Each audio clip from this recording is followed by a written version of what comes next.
Balita mula sa lalawigan sa bawat rehiyon ng ating bayan. Dito sa Ang Pilipinas Ngayon.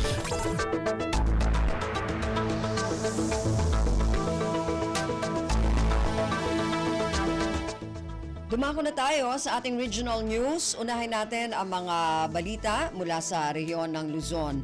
Mula sa Dagupan, financial subsidy ng 21 rice retailers sa bayan ng Bayambang, Pangasinan natanggap na. Ang detalye ng balitang ito mula kay Sarah Cayabyab. Naawatla na sa idwamplotan sa kaya rice micro-retailers dyan balaya Bayambang luyag na Pangasinan. So sa financial subsidy da ya initarya gobyerno. Dinauloan na sari empleyado na Department of Social Welfare and Development kaiba sa Municipal Social Welfare and Development Office tan Bayambang Poverty Reduction Action Team. So ginawan impangitar na sa financial subsidy na sari benepisyaryo. Balang sinansakay at sikada at inmawat na 15,000 na financial subsidy. Iya at inter na gobyerno pian makaalwas ira at epekto na sa inlagsabyagan ka na gobyerno unungad Executive Order No. 39 ya pangitunton at sa price ceiling para at regular tan well-milled rice. Sarayan inmawat na financial subsidy at malat ya din malan at validation na sa Municipal Agriculture's Office tan sa Department of Trade and Industry.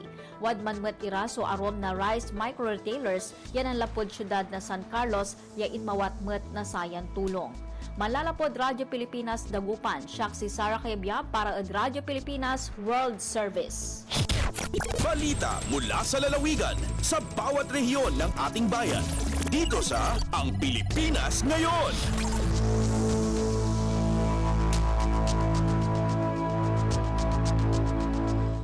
Maraming salamat kay Sarah mula dyan sa Dagupan. Samantala, dumako naman tayo sa Bontoc. Montañosa Organic Agriculture Practitioners Association nakatanggap ng mga kagamitang pansaka mula sa Organic Agriculture Livelihood Project ng Department of Agriculture. Ang detalye ng balitang ito mula kay Donna Cawis Balyo. Naikan kadagiti mausar ken supply pang agrikultura ti Montañosa Organic Agriculture Practitioners Association manipod iti Organic Agriculture Livelihood Project ti Department of Agriculture Cordillera Regional Office.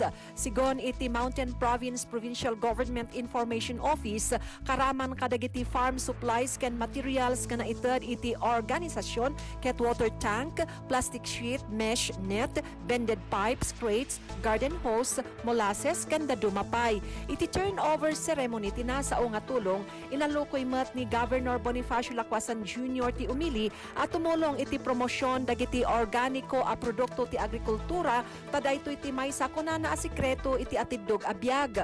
Kabayatan na kasuportar met ti provincial government kadagiti Mannalon maisaysayang katunggal Lunes ditoy Provincial Plaza Bontoc ti kadiwa ng ani at kita. Daytoy ket tapno adda mangilakwan dagiti babasit a Mannalon kadagiti produkto da kas ti organiko anateng prutas ken da dumapay. Damag narpos na DZRA Bontoc saon ang Donna Cawis Balyo para sa Radyo Pilipinas World Service. Balita mula sa lalawigan sa bawat rehiyon ng ating bayan. Dito sa Ang Pilipinas Ngayon.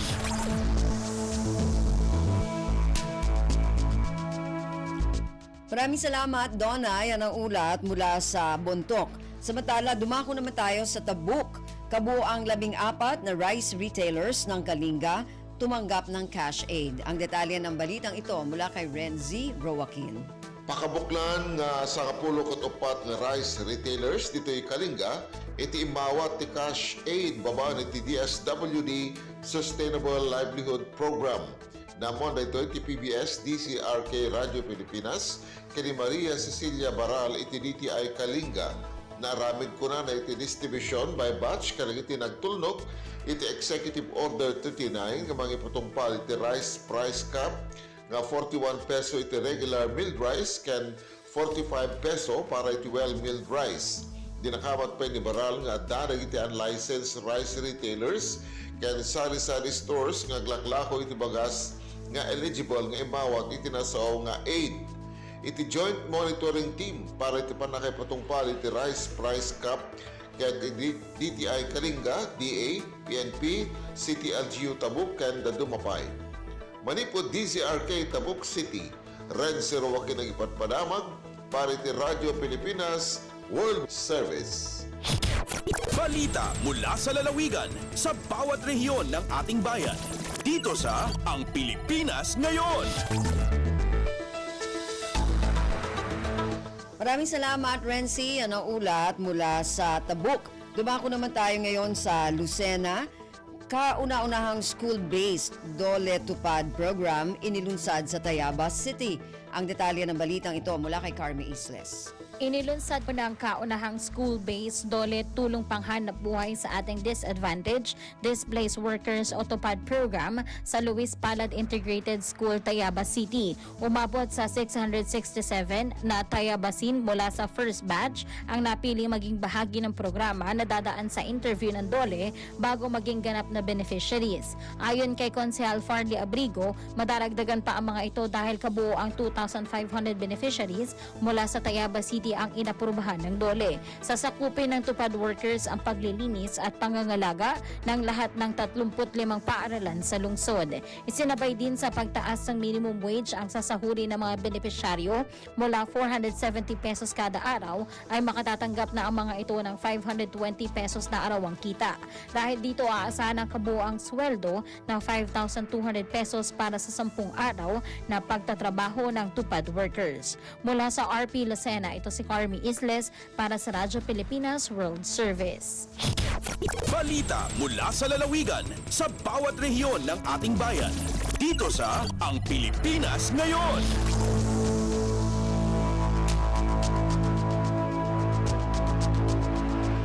Maraming salamat, Carmi. Yan ang ulat mula sa Lucena at kabuuan na ulat mula sa rehiyon ng Luzon. Samantala, dumako naman tayo sa rehiyon ng Kabisayaan mula sa Calbayog, tugon para sa mental health challenges na kinakaharap ng mga kabataan sa lungsod ng Calbayog, available na sa mga piling paaralan sa lungsod. Ang detalye ng balitang ito mula kay Suzette Pretencio. Available nga operational na ang Purple Desk sa mga magkadurdilain nga eskwelahan sa syudad San Calbayog, Samar. Ini nga mga eskwelahan maawan masunod: Rafael Lentejas Memorial School of Fisheries, Trinidad National High School, San Policarpo National High School nga Northwest Samar State University. May hinumduman nga durungan nga iginlunsad ang Purple Desk sa mga iginsere nga eskwelahan sa Setyembre 21 ngan 22, 2023 San Calbayog City Youth Development Office, SERAC, Kaupod and Provincial Youth Development Office, San Samar LGU. Gintitinguhan ni Governor Shari Antan nga ini nga SERAC Purple Desk magserbe nga safe space sa mga kabataan nga may ginatubang nga mental health challenges. Ang katuyuanan sa Purple Desk makabulig mapakaupay and mental health outcomes sa lalawigan sa Samar, pinaagi sa paghatag sa primera nga mental health services nga available nga accessible sa nga tanan nga Samarnon. Tikang sa Radyo Pilipinas Calbayog, ini si Suzette Pretencio para sa Radyo Pilipinas World Service. Balita mula sa lalawigan sa bawat rehiyon ng ating bayan. Dito sa Ang Pilipinas Ngayon.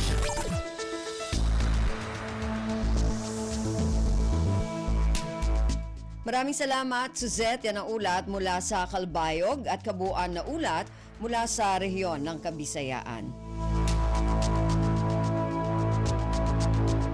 Samantala, dumako naman tayo ngayon sa rehiyon ng Mindanao mula sa Tandag. Sitwasyon sa isang kulto sa bayan ng Socorro, Surigao del Norte. Kabilang sa mga tinalakay sa pagbisita ni COMELEC Chairman George Garcia sa Caraga Region. Ang detalye ng balitang ito mula kay Raymond Aplaya.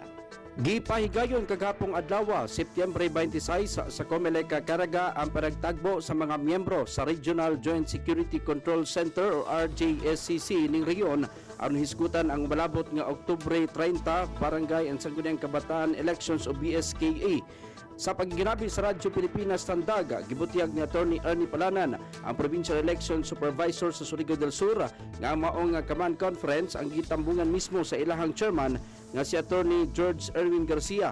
Sumala pa nga ubay-ubay ang naiskutan sa maong panagpulong kundi usan niini maong kasamtang sitwasyon dito sa Sitio Kapihan, Barangay Sering, lungsod sa Socorro, Surigao del Norte, labi na ang kontrobersiya nga gikalambigitan sa Socorro Bayanihan Services Incorporated o SBSI na usama to pagkakulto Gawas niini gisusi usab sa COMELEC chairman kung unsa nakaandam ang rehiyon alang sa malabot nga eleksyon.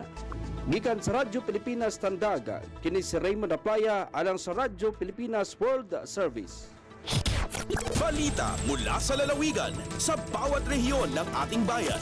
Dito sa Ang Pilipinas Ngayon. Maraming salamat, Raymond. Yan ang ulat mula sa Tandag. Samantala, dumako naman tayo ngayon sa Hulo. Maganda ang feedback na natanggap ng DSWD sa mga decommissioned MILF combatants sa Sulu sa isinagawa nilang re-engagement activity. Ang detalye ng balitang ito mula kay Fatma Gino. Marayong in mga feedback nagkatayma si mga tao sa Department of Social Welfare and Development at DSWD hakataasan ang mga decommissioned MILF combatants sa piaon re-engagement activity dito sa Sulu National High School Gymnasium, Barangay Bangkal, Patikul, Sulu, sin kahapon ibanta kisayaon. Hakapag pangasubo sin DXSM, Radyo Pilipinas, Sulu, kan Norhata Benito, Normalization Officer sina Decommission Project, aun pitong gatus kapituan taglimatal bilang sin Moro Islamic Liberation Front at MILF, amin na decommission sin parinta, inmekso nila Kiari Palupasug. Malinggan nung Benito, labi limang gatus na yan inakagwa, hasawabing kayo na niya tuwa kapuan, wala na nakasaot na pagkarin nila. Samantara, biyay taray sa Benito, mapuas na yung hanggatos ngayon pilakyatukbal muna tatawahan sin opis sila, makajari pa isa makakawa sinakaibanan pa mga pagsangsa, biyan na sina medical, iban sinakaibanan pa. Dahil nga RP Holo, ini Fatma Adilicino, para Radyo Pilipinas World Service. Balita mula sa lalawigan sa bawat rehiyon ng ating bayan. Dito sa Ang Pilipinas Ngayon.